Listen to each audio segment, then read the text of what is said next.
Good afternoon, everyone, and welcome to the webinar on DBE Outreach for Rural Transit. My name is Mike Fitch with the Ohio LTAP Center here at ODOT, and we appreciate your participation in this training. As we get started, please take a moment to locate the questions box in the GoToWebinar panel. During the course presentation, please use the questions box to send in any questions you might have, and I'll be dispatching those periodically to the instructors. Please note also that the handouts section of your GoToWebinar panel includes PDF copies of the course presentations for reference. With that, we will go ahead and turn things over to Lisa Washington with ODOT's Office of Transit. Lisa, hello. Good afternoon, Mike. How are you? Actually, we're going to turn it over to Tyler and have him kick us off this afternoon. Okay. Yes, hello everyone. Just turn my camera on, there we go. For those of you who don't know me, Tyler Bender, the Office of Transit Compliance Officer. I help oversee our DBE program for our transit program and our subrecipients. Some of you might be familiar with me, or might see my name before, or have seen me in person before, COVID, before we could see each other in person. But I just want to say welcome to this webinar. We hope to be providing a lot of useful information to everyone during this webinar on DBE outreach for rural transit and specialized transportation as well. We kind of roll that together as all rural transportation. We hope that this webinar will make you more knowledgeable and familiar with the DBE program and its requirements. During this webinar, you'll hear from myself and our ODOT colleagues in the Division of Opportunity, Diversity, Inclusion. As you just heard, Lisa Washington, she's one of our regional outreach managers there. And we are working with ODI to increase our DBE awareness and participation in our transit programs this year. So without further ado, take it away, Lisa. Thank you, Tyler. And good afternoon again, everyone. Again, my name is Lisa Washington. I'm the Regional Outreach Manager with ODOT. I am in the Division of Opportunity, Diversity, and Inclusion, and in the Office of Outreach. So this afternoon, our presentation, our overview, we will do a brief overview of the Division of Opportunity, Diversity, and Inclusion. We'll give a brief overview of the Disadvantaged Business Enterprise, better known as DBE, how to locate DBE firms, outreach best practices, and semi-annual DBE reporting. So again, I am in the division of ODOT's Division of Opportunity, Diversity, and Inclusion. That division has 4 offices. Our offices are the Office of Access and Equity, the Office of Business and Economic Opportunity, the Office of Civil Rights, Compliance, and also the Office of Outreach. And again, that's where I reside. And our office, we outreach with the DBE firms, we outreach with other business partners. We are a resource for not only the DBE firms, but business partners, and also you as the transit organizations to assist you in finding DBE firms.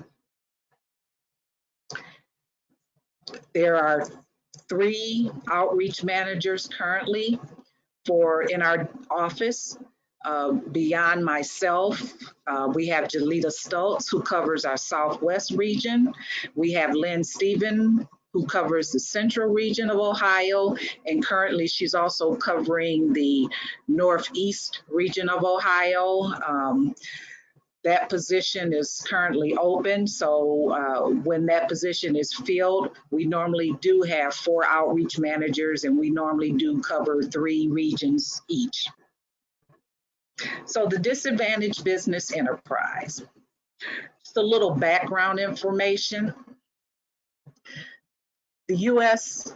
Department of Transportation's DBE program was established to remedy ongoing discrimination and the continuing effects of past discrimination in federally assisted highway, transit, and airport contracting opportunities. So again, this is a federal program. The program is also looking to level the playing field by providing small businesses owned and controlled by socially and economically disadvantaged individuals a fair opportunity to compete for federally funded transportation contracts. Now, I know there is a copy of the handout that's online. If you were to click this link here, it will take you to the U.S. Department of Transportation page, and there's a neat little video here that talks about the DBE program and how it was established. So basically, the program is really just trying to provide opportunities for the small firms to participate.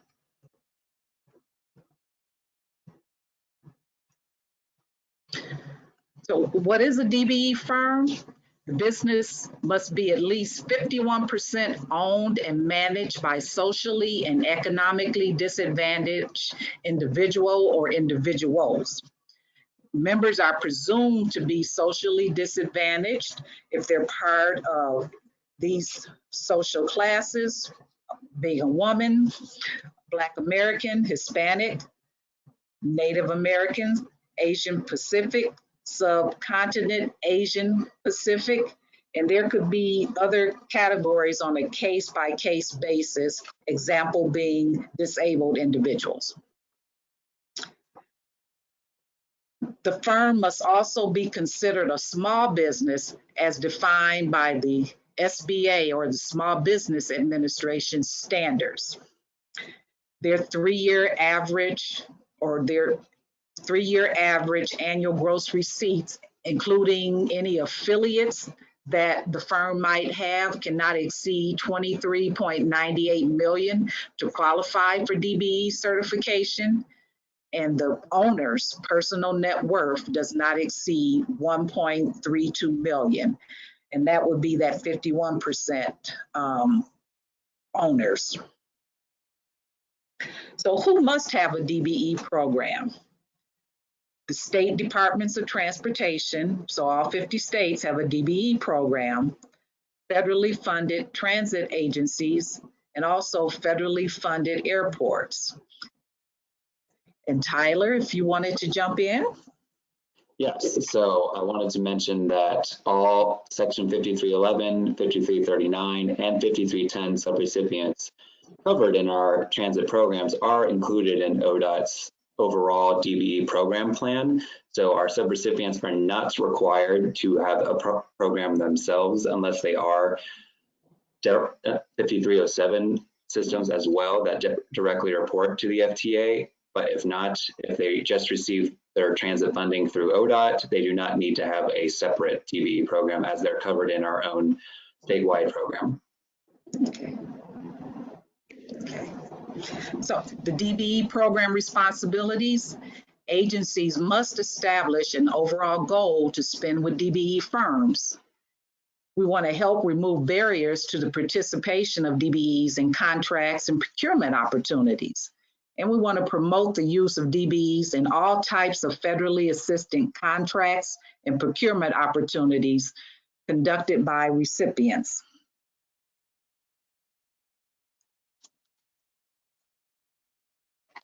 Okay, I'm going to briefly discuss our ODOT Transit DBE goal.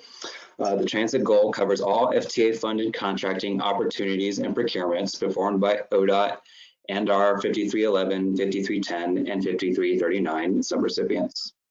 So the goal currently is 7.87% for federal fiscal years 2020 through 2022.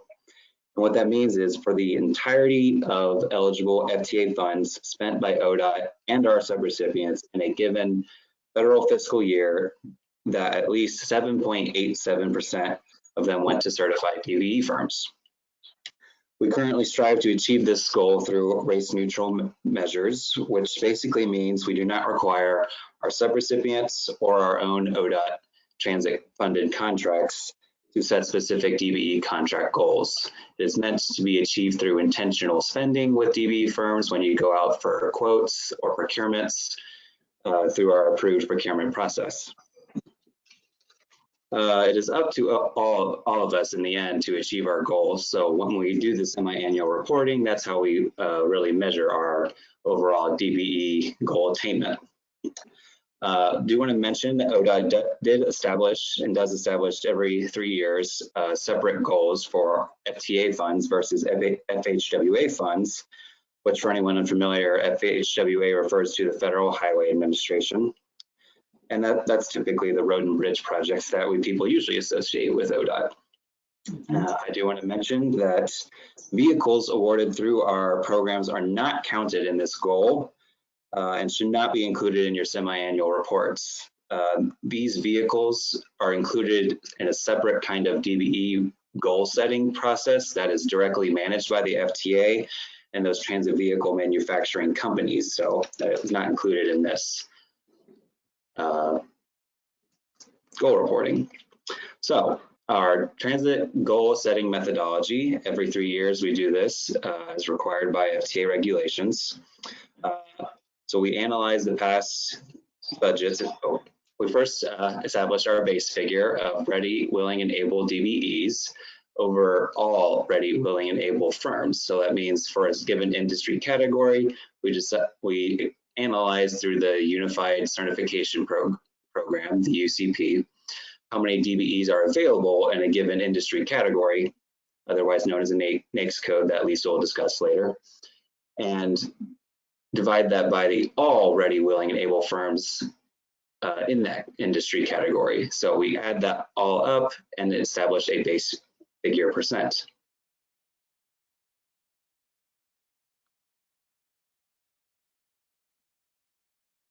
Nope, there we go. So also as part of this, we have to analyze our past budgets and expenditures to identify where our contracting opportunities lie. We analyze our own Office of Transit budget and expenditures, as well as our subrecipients that with their FTA funds. This included all of these programs that we do fund from 5311, 5310, and 5339. This is also, just to mention, this does not include OTAP, OPT2, sorry about that, state funds. So this then led us to identify 23 NAICS code categories with a projected spending of $42.1 million in spending for federal fiscal years 20 through 22. And just to mention, this was done back in 2019, so this didn't include the current CARES, CRISA, or American Rescue Plan funds. As back in 2019, we did not know or did not predict that a pandemic would be hitting us very soon. So that does all add up in average to our overall DBE goal of 7.87%. We take that base figure, which we established as 4.57. We average that with the median past DBE participation for the past 3 years, which at the time was 16 through 18, to equal a median rate of 11.17% for a total average of 7.87% for this triennial goal period. Okay. Our FTA, oh yeah, this is. Okay. Yeah, this is back to you, Lisa, sorry. All right, that's okay. This is new waters we're going in with the virtual, so just bear with us. Subrecipients DBE information. So all federal funds spent should be reported and considered an opportunity to spend with DBE firms. Spend opportunities do not require a formal contract, and even small purchases can be a great way to spend with DBE firms. And note, firms that you are already working with, they may qualify. They must be DBE certified to count towards goal. But in those instances, we would ask that you contact one of the outreach managers so we can assist those firms in becoming DBE certified. Whoops, sorry there. Whoops, great. So here are some of the contracting opportunities for goods, uniforms, tires, oil, fuel, radios, computer hardware and software, security systems, furniture, office supplies, janitorial supplies, tools and equipment. I'm sure that this list is not exhaustive, and I'm sure that many of you purchase something that's on this goods list. What about services?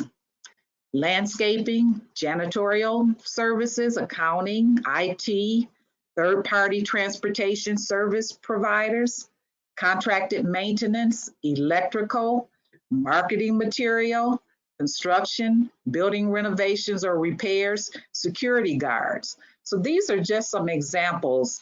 There are all types of DBE firms listed in our DBE directory. So again, we want to make sure that you know that there are many opportunities for you to connect with a DBE organization. So finding DBE firms. And again, because we're working with technology, I am just going to quickly go through these slides. At the end of the presentation, I am going to actually walk you through. We'll go out on the internet and I'm going to show you what I'm actually showing in the slides right now. We did not want to mess up our presentation. We weren't sure about switching from one screen to the other. So again, we're not going to leave you high and dry because we want you to be able to identify where the DBE firms, the directory is located out on Odot'S website. So when you click in this link, you'll go to the directory, which is here. Then you'll be able to search. You can search by NAICS code or county. So NAICS or NAICS, as some individuals will pronounce it. The NAICS is the North American Industry Classification System. That system, basically that code, any type of business has a NAICS code. So whatever they do, there's a work type and a NAICS code that goes along with that.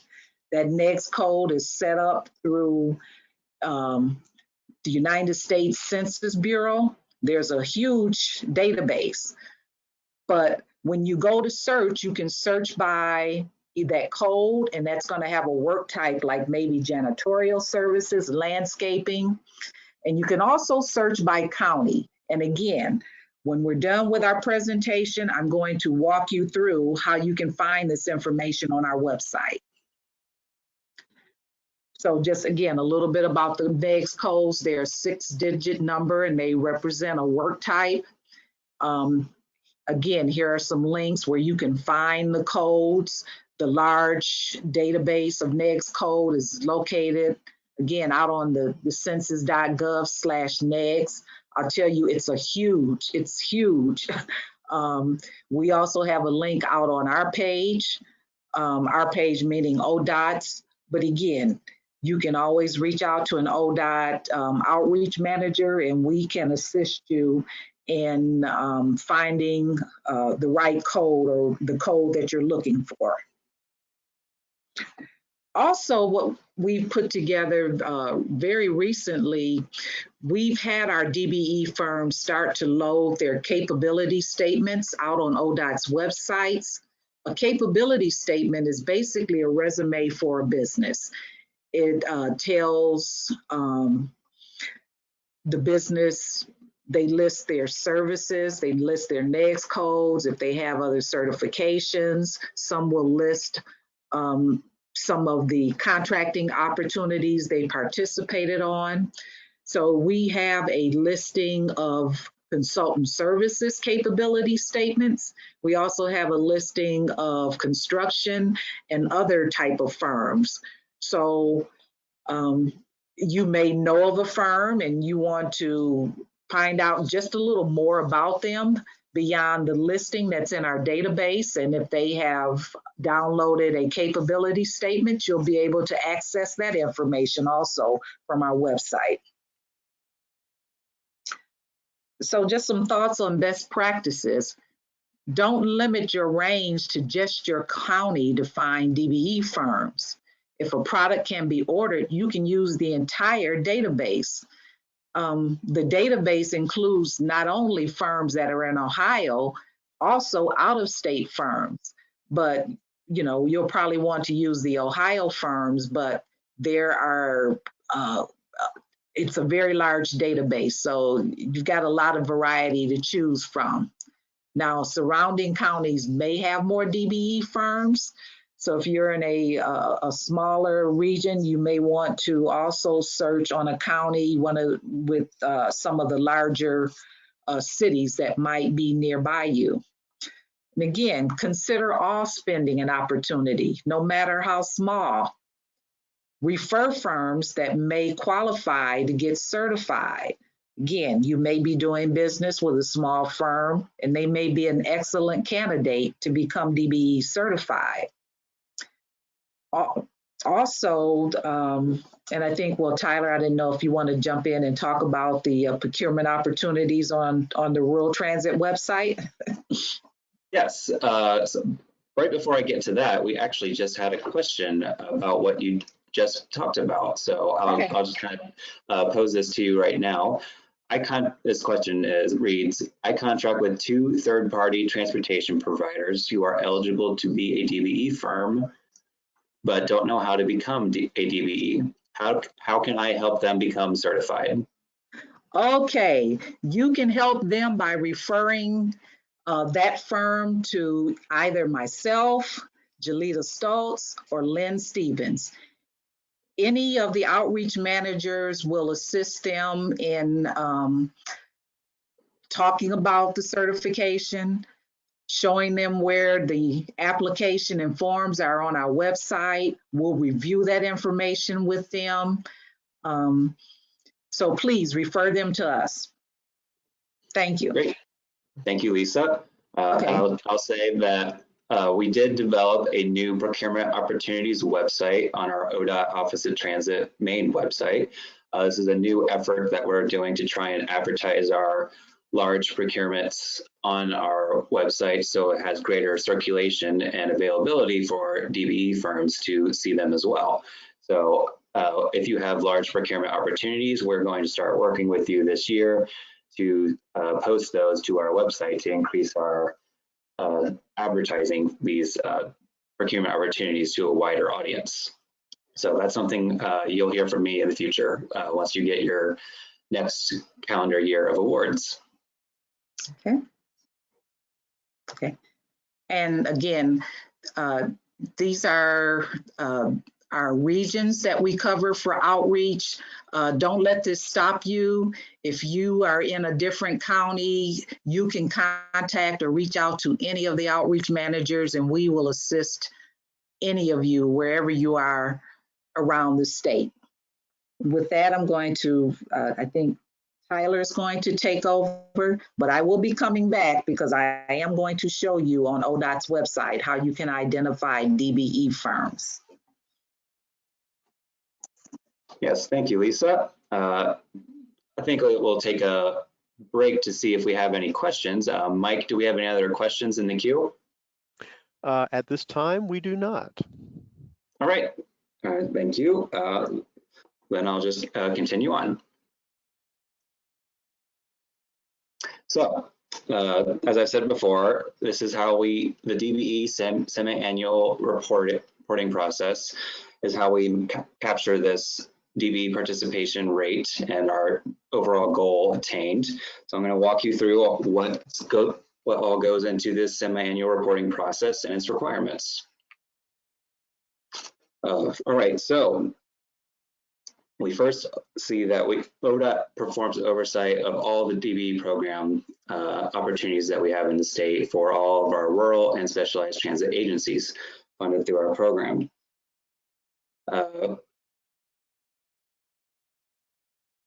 Sorry, find myself. We do only report on FTA funds. So this is very important that you only ever report on FTA funds, never the state or local match funds that you receive or that you provide ODOT. Just to give a brief overview of that schedule. So send out twice a year. I send out the DBE online reporting form to all affected subrecipients on or around April 1st and October 1st, depending on if it falls on a weekend or not. Then about a month later, those reports are due to ODOT for our review. This allows us time to review those reports for accuracy, ask questions, and get the stragglers to answer and provide their reports in before the whole report is due to the FTA.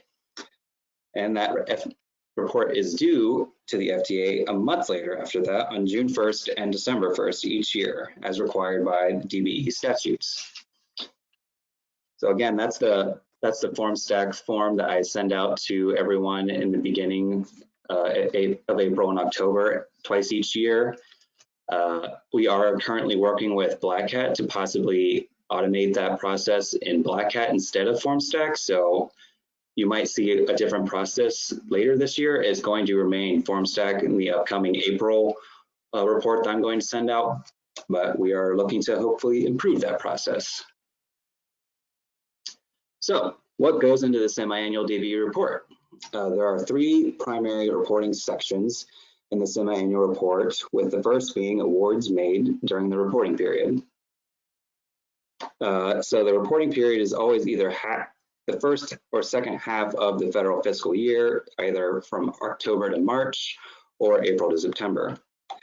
So, and I wanted to provide my own layman's terms definition for some of these words, such as award, but they are by no means a federal or state regulated definitions. This is something I'm providing just to make people understand it more.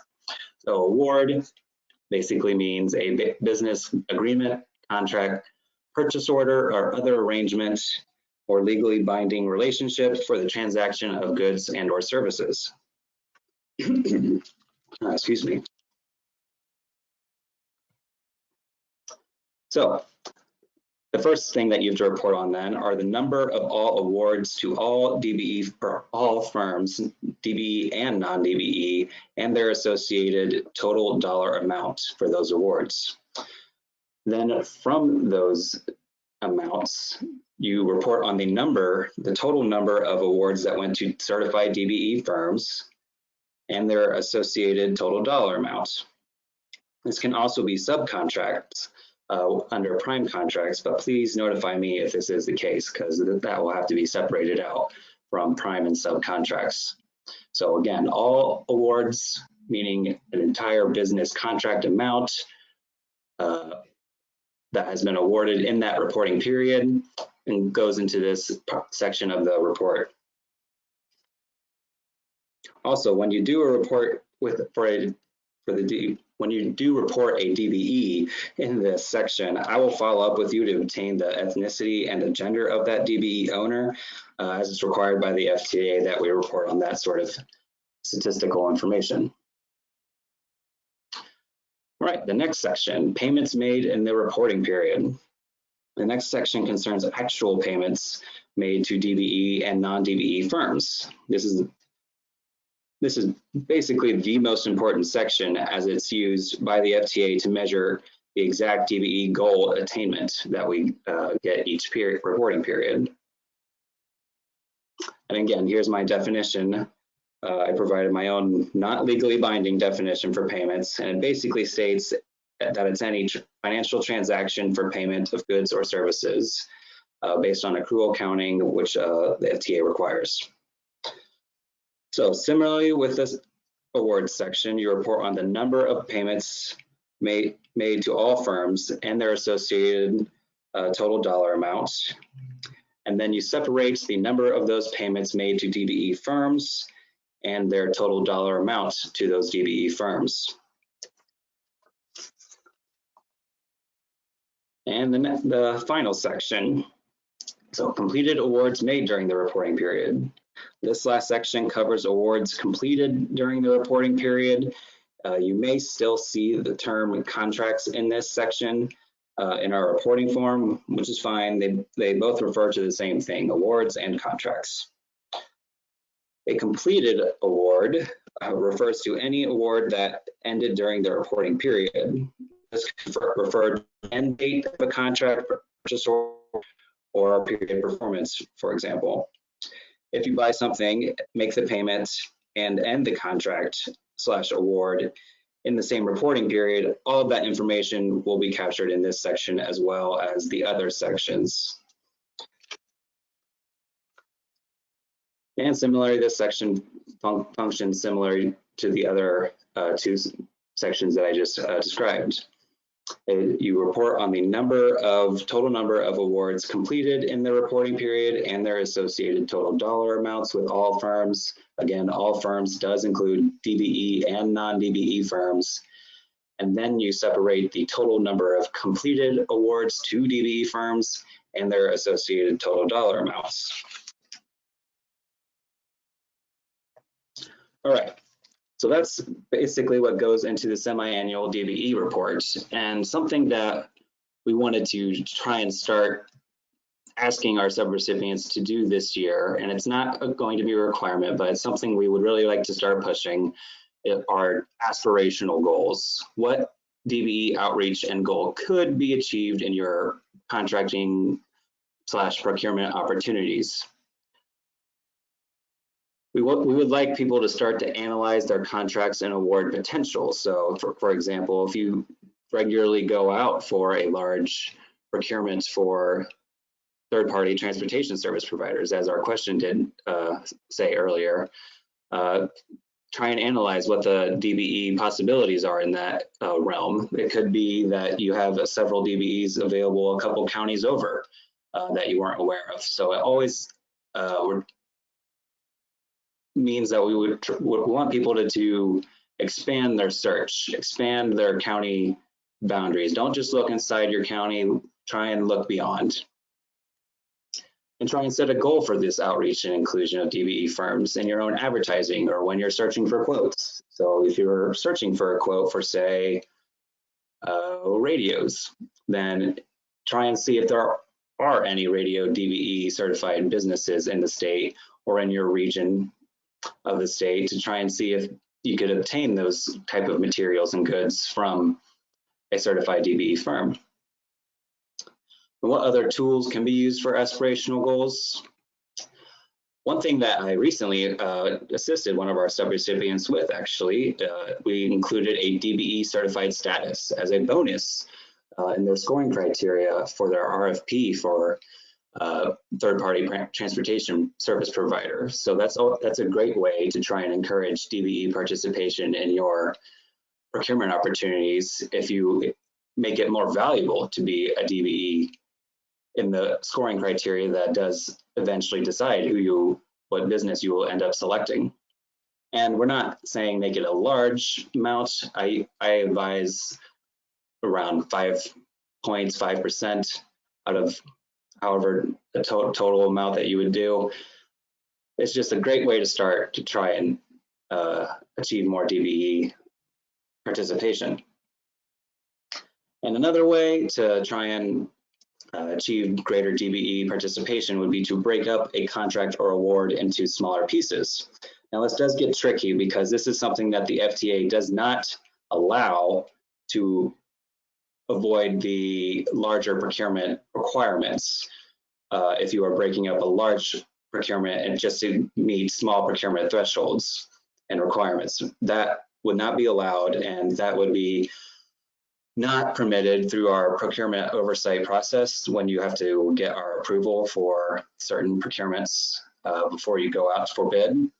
But this is a process that could work if you're, say, still within a small purchase or large purchase threshold, to try and break it up into smaller pieces, because DBEs traditionally are small businesses as well, and they cannot compete on as large contracts as well as other companies might be able to.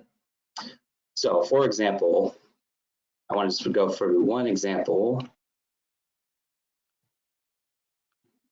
There we go. That took a while. Oh, sorry.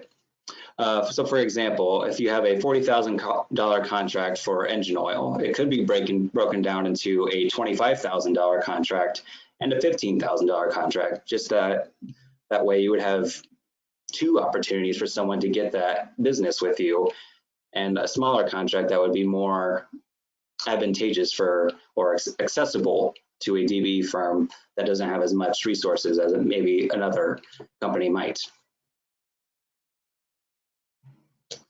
So that's all I have for my portion of this. I wanted to say that our upcoming opportunity for our next webinar, I know it's quite a few months away, but we want to make sure everyone's aware.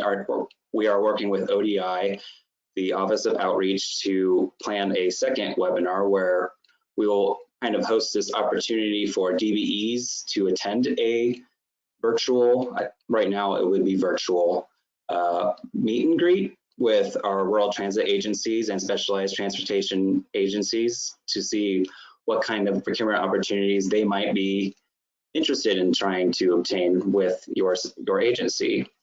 This is something that we would like to do to foster more networking with DBEs and transit agencies in Ohio, or rural transit agencies specifically, and try and expose transit agencies and DBEs to these other worlds that they might not be aware of. All right, Bart, any more questions? Mike, do we have any more questions? At the moment, we do not.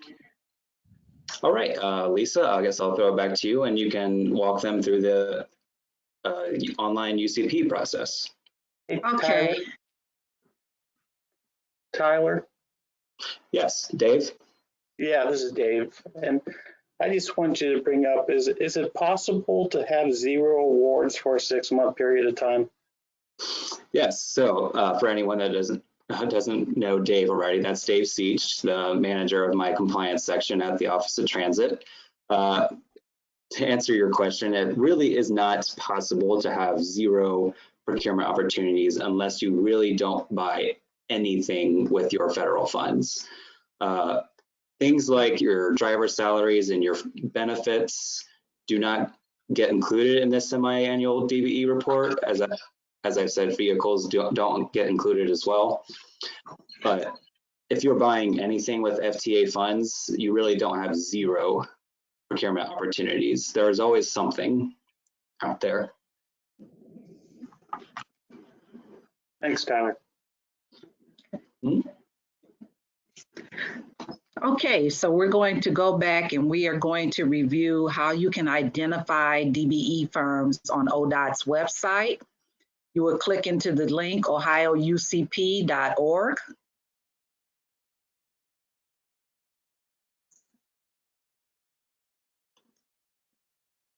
And you want to scroll down on that page, Ohio Unified DBE Directory.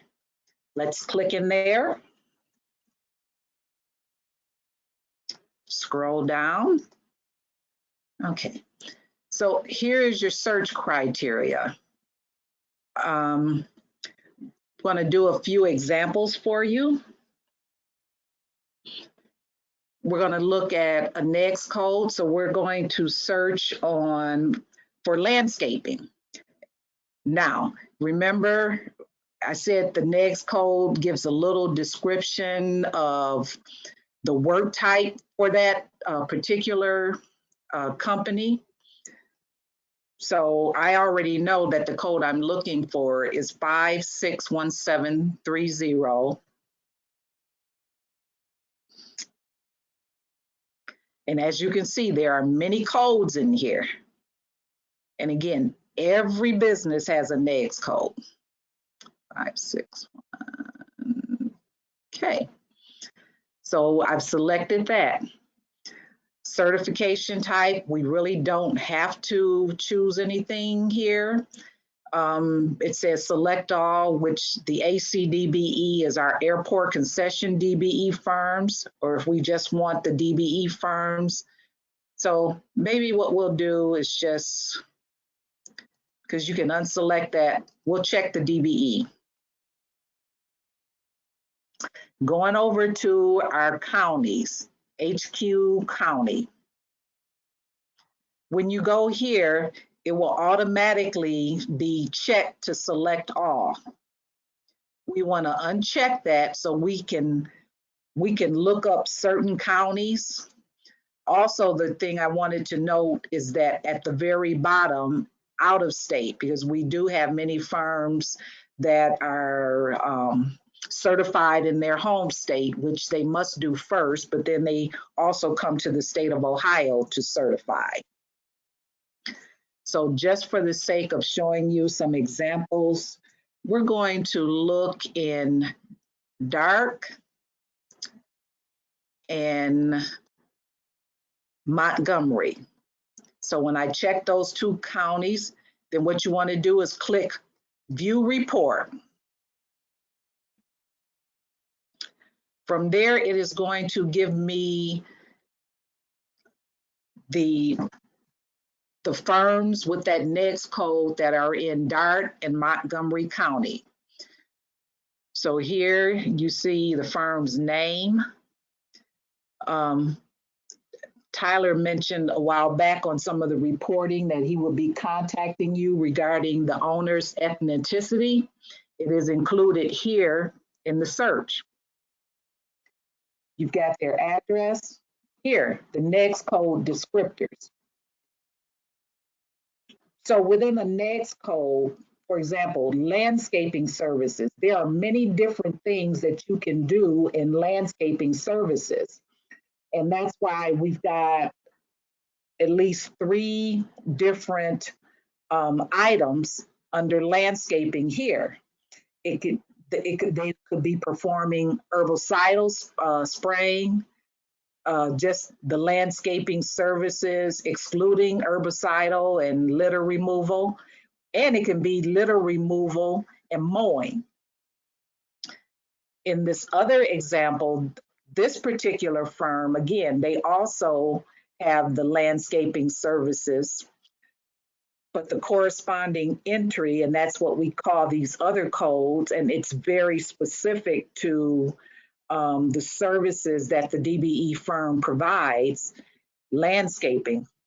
And then they've also got litter removal and mowing. So if you need a firm to come in and if you just want landscaping, they've got the landscaping services. If I want them to actually come in and do some litter removal and mowing, then either one of those firms would satisfy that requirement for your organization. So we're going to go back up and let's look at a different code. I'm going to look up the code 423840, which is for ink. 423.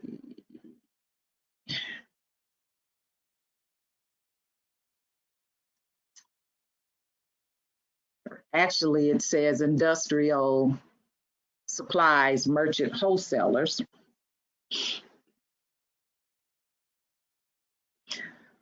This one, I'm going to search the whole state. Again, I've taken the out of state out. I'm going to, again, click View Report.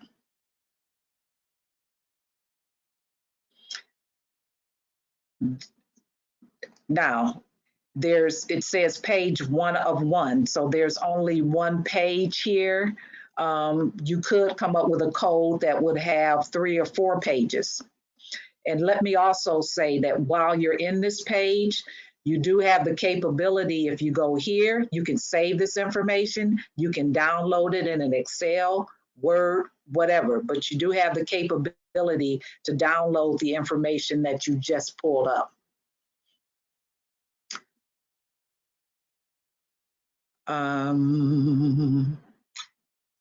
So here, these particular companies are industrial supply merchant wholesalers. So let me do something different. We're going to get just a little more specifics and look at items. If I'm looking for a particular item, I just want to purchase particular items. So everybody uses office supplies. So we'll start with that one. office supplies. That code is 424120, which comes under stationery and office supplies merchant wholesalers. Again, I'm going to just leave it at the whole state. Going to click View Report. Interesting. 424120. Okay, it's showing one. That's interesting. Okay, let's look at one other code.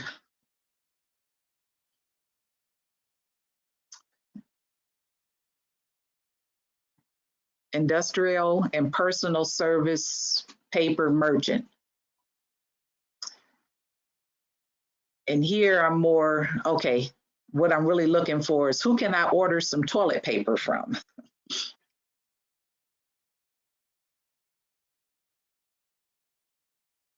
Okay, there again, we come up with the name of 3 firms. Now, one's in Columbus, one's in Bel Air, and one's in Pinkerton, Ohio. But I'm sure they serve the complete state of Ohio. So if I'm in Northwest Ohio, that doesn't mean I can't contact this gentleman in Columbus to fulfill my needs.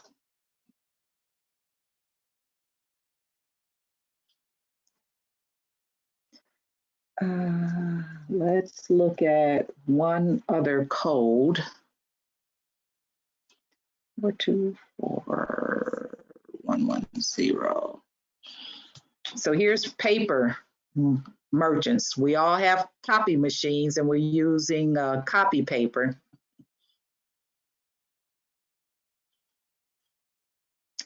Printing and writing paper merchant wholesalers.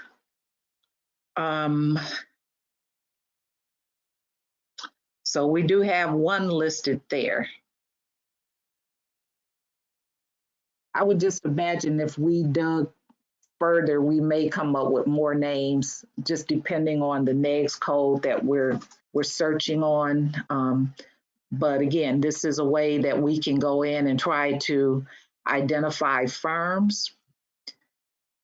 We also have the capability, if we wanted to look at the complete DBE directory, we could do that.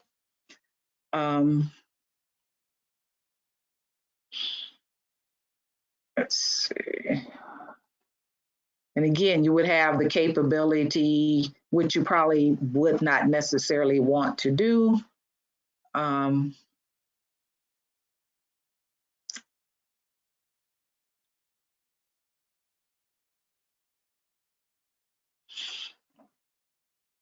While I'm doing this, are there any questions that are coming in?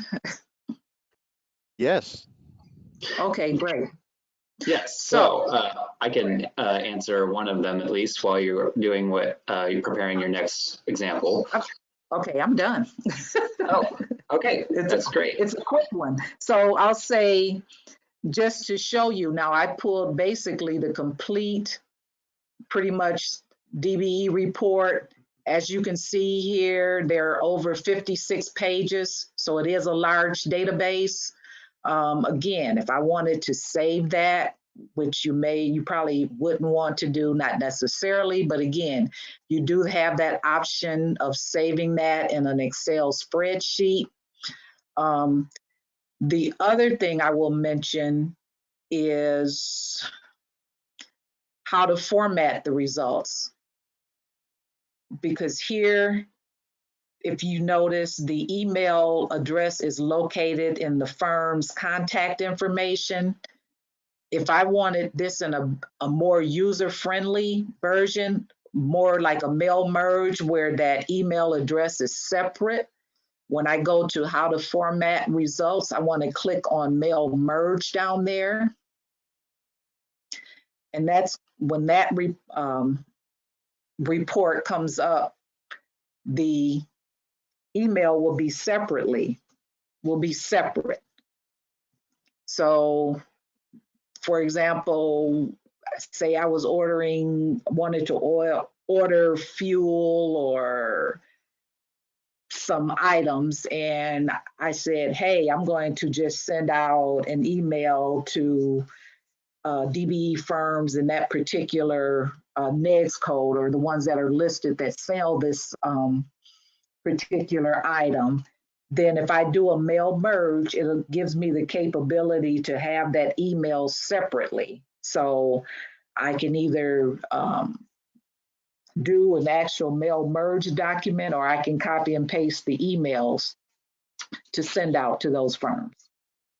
Okay, Tyler. All right, thank you so much, Lisa. I will say that we got a little message from another ODOT staff member of ours talking about brokers. Could you please talk about how brokers are also involved in this process? Okay. So brokers are normally firms that are, they order something for you, and then I don't want to say they're kind of like a middleman, and a lot of times that goes more towards some of the construction items. Say there's a specialty, I don't know, office printer that you would need, and a regular office supply company couldn't order it for you, but one of the DBE firms was able to broker, so they could go out and order that item and get it shipped to you. That's probably like a bad example. I'll use a construction example. I guess that's maybe a better way. So our construction firms, we have firms that they actually do have brick and mortar stores, but for some of those very large concrete, even the concrete, I'll say, I don't want to say bricks, but borders that you might see out on the highway, that in a construction zone, they might have those bricks out there to set up that construction zone. More than likely that particular firm is not going to have that particular item sitting in their yard there. And it's probably something that they don't normally standardly carry all the time, but they can go out and order that for you and get that sent to you. So that's kind of an example of a broker. I think I'm saying it the wrong way. No, I think that makes sense. Okay. All right, thank you so much, Lisa. Okay, I'll announce some of our questions and then we can try and discuss them. So first question. So the DBE worksheets apply to all level of procurements, even small under 3,000.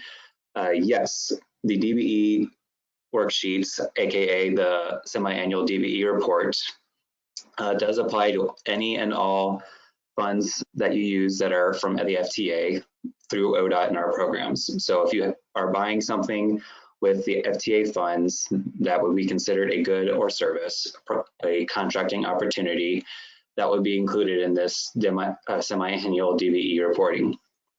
I know that we've provided different guidance in the past based on different kind of understandings of the regulations.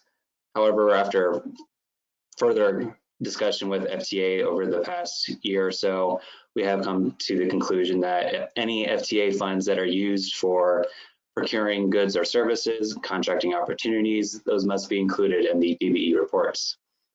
So our next question, could you clarify that when using blanket certificates that we would not have any DBEs to report? We do not enter into any contracts for service or purchase of goods. Okay, so in that situation,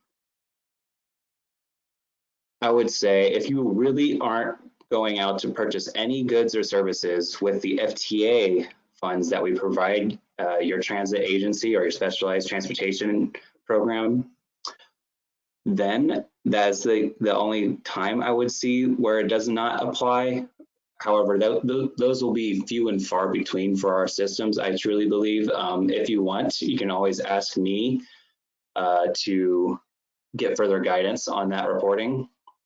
And or always reach out to your ODOT Office of Transit Program Coordinator. So if you're 5311 Todd Barstow, or if you're 5310 Kiara Branch, or 5339 Alex Ewers, always feel free to reach out to us. Our next question.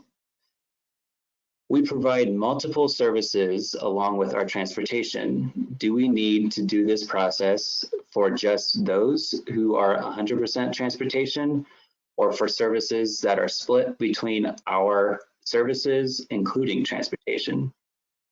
So I assume that meaning transportation means the FTA funds that you receive from ODOT for your program.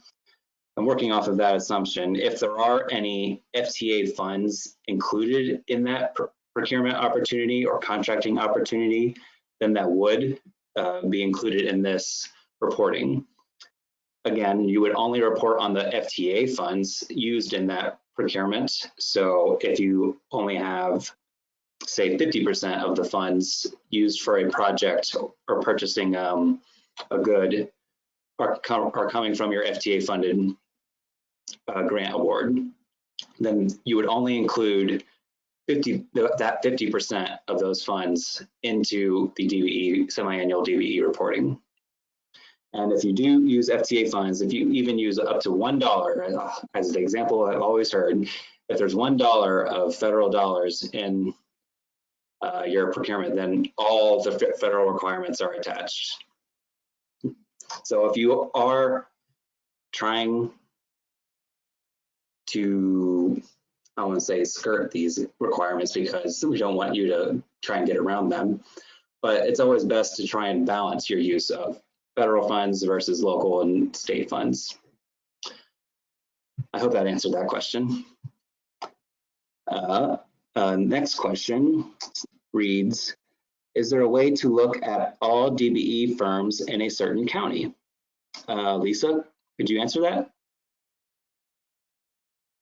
Yes, there is. So the search that we had previously done, if you just go by county, you can select a specific county, click view report, and that's going to pull up all DBEs that are in that county.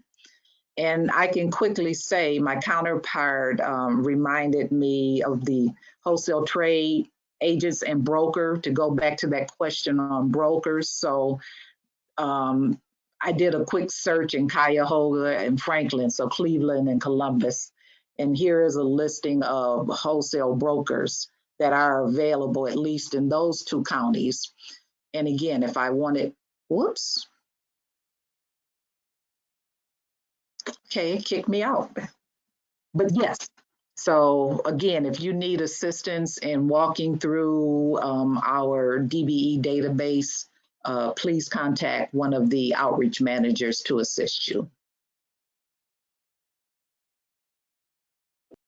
Thank you, Lisa. Is there a way that you could just show us a quick example of looking at all the DBE firms in any given county? Sure. Okay, I'm going to do a mail merge. That way we get a separate listing of the email. Again, I'm going to Cuyahoga, which is the Cleveland area. I haven't selected any next code. I hit view report.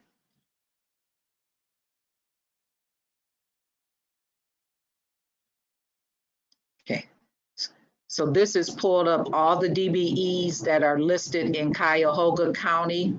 You notice here, this is page 1 of 16.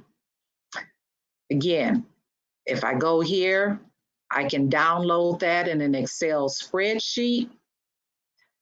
That will pop up down here. You can open that and you can save that. So again, you can see there are at least 16 sheets here. So you have a pretty wide variety of DBE firms that are located in Cuyahoga County. If you go to a certain county and there are no names that come up, that means that there are no DBEs in that particular county. Oh goodness, keeps timing me out there. In that instance, what I would suggest is perhaps looking at a surrounding county that might be nearby you. But again, the purpose of this event also is we want you to expand your view also, or expand your reach, or expand firms that you might work with. So go beyond just the county that you're located in. Maybe go 2, 3, or 4 counties. Again, you can search the whole state with this and find a supplier. So hopefully that answers the question. Yes, I think so. I would love to just reiterate what you just said and kind of reinforce that, especially in our rural counties, rural transit systems, specialized transportation providers next to urban counties, like what you just mentioned with Cuyahoga. Mm-hmm. There are definitely a lot of opportunities right next door. So I would really encourage those counties next to urban centers that you definitely have higher opportunity to use DBEs as geographically close to those urban centers. Would love to encourage that kind of outreach and participation. And Tyler, might I add, again, if you're in those smaller counties and you're working with a company already buying supplies from a small firm, they may be able to become DBE certified. That way we can then have a DBE firm in your county. Right, exactly. All right, we're looking at just over an hour right now. Mike, do we have any other further questions? Let's see. The last question was at 1:52. Did you receive that one, yes. Tyler? Okay, then we are good. All right. If anyone has any other questions, speak now or forever hold your peace. Otherwise, I think this is about wraps up our presentation. Lisa or Dave, do you have any other thoughts? No, I don't. I just thank everybody for attending today. And again, please use the outreach managers as a resource for you. If you've got other questions about DBEs or trying to find DBEs, we are available to assist you. And thank you. Tyler, I didn't have anything, but I will encourage any of our rural transit subrecipients to contact us with any questions. And I know that the reporting period's coming up here in April. We're going to send out the form stack for the 6-month report. And any questions in filling that form out, please contact us. Thanks. Yes, please. All right. Well, I want to thank Lisa and Tyler. Oh, go ahead. Okay, I want to add one thing real quickly. ODOT is presenting their Ohio Civil Rights Transportation Symposium. It's coming up April 7th through 9th. It will be virtual. It's a 2.5-day affair. Please join us. Registration cost is $25. I know there is one of the session that talks about, I think it's success stories for rural transit. If you go to ODOT's main webpage, you'll see this link right on our front page. Click into there to find out how to register, or you can contact any of the outreach managers to give you further information. Thank you. All right. Thanks, Lisa and Tyler and Dave. And thanks everybody for your participation today. We appreciate it.